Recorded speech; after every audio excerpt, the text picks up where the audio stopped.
Bloomberg Audio Studios. Podcasts, radio, news.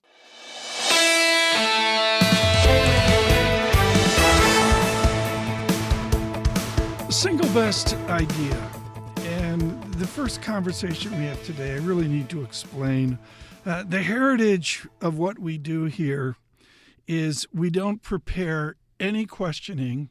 And long ago and far away, I have no memory of preparing for this. We came up with the idea of rip up the script. I detest scripts with a passion. We have scripted name and title of guests, and that's really about all. We have wonderful biographies prepared by our team, and there'll be a research note from somebody or a couple paragraphs or that. Maybe somebody will send in 3 research notes. To be honest, I'll glance at them looking for key ideas. But always we've had this idea, and the jargon is to prepare an audible, where we rip up the script. You get lucky if you have someone like Ben Laidler, now at Bradesco, who has been the number one call on this bull market, going back to Christmas Eve of 2018. And we're supposed to talk to Ben Laidler about the stock market, about the NASDAQ up, all this, the tension with technology, Microsoft earnings this afternoon, and such. But I had to rip up the script and ask Ben Laidler about Venezuela, Latin America, and his great EM experience going back to J.P. Morgan decades ago. I think most investors are unfortunately spectators to this.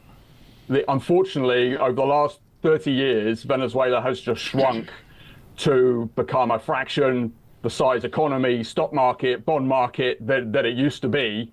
Hopes are that ultimately this turns around and we see a reintegration of what used to be one of the biggest, richest economies in Latin America back into the region. But right now, I think, unfortunately, we're right at the beginning of that, or maybe at the very earliest stages of that. Ben Laidler, and I can't say enough with the delicacies of compliance and all that.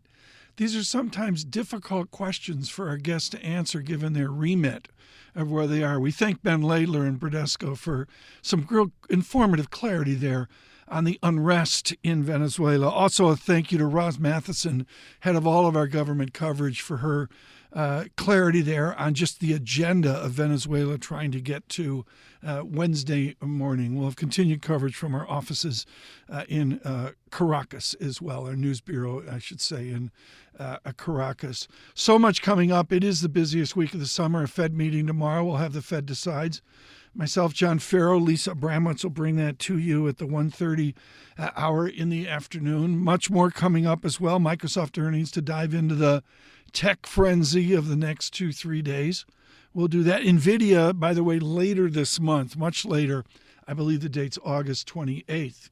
Within this is the new dialogue on the Fed. Setting the marker for that was the vice chairman, the former vice chairman of the Fed, Alan Blinder of Princeton. He's been a wonderful friend of the show. He wrote a blistering Wall Street Journal piece on the Fed and seasonality. Mike Green, quite astute at Simplify Asset Management. Mike Green on the silliness of our data dependency. Anecdotes are data in one form or another, right? But we need to actually have a theoretical model and an understanding of what's really going on. We are looking at components of inflation that are deeply lagging, things like insurance, that insures the value of the car as of last year, right? That relates to behaviors of consumers who are increasingly stressed and deciding to, sue people for compensation in a variety of ways. We're seeing this insurance fraud is rising.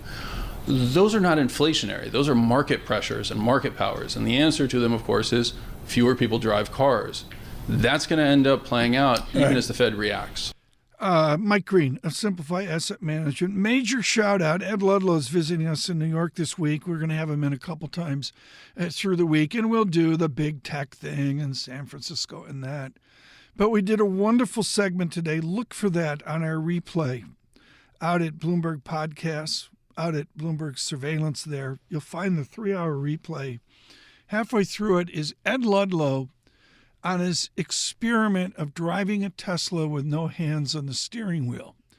And he's been fabulous about putting this out on Twitter.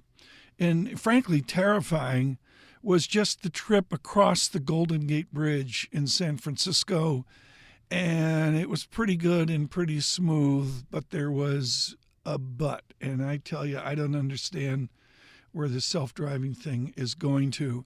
I do understand we're on Apple CarPlay. Probably he was listening on Apple CarPlay to Bloomberg Surveillance at 4 a.m. or whatever in the morning in San Francisco. On Android Auto. And, of course, subscribe to Bloomberg Podcasts, our foundational effort on YouTube. On Apple Podcasts, this is Single Best Idea.